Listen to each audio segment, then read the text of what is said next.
ఏడతావారంటే నేను ఏడువని పోనానన్నాడట.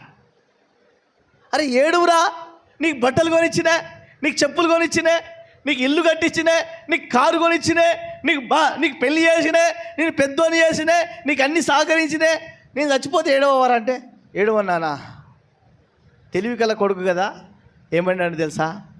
నానా, నువ్వు బ్రతికినప్పుడు నీ కంట్లో నీళ్లు రాకుండా చూసుకునే బాధ్యత నాది, నీ కంట్లో నీళ్లు రాకుండా చూసుకునే ఆ ధన్యత నాది.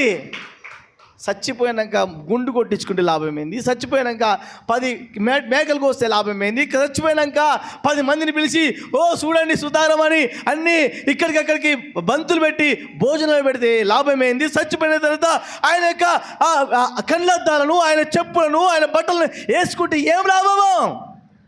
ఉన్నప్పుడే 4 బుక్కల భోజనం పెట్టండి. బోలో కృష్ణ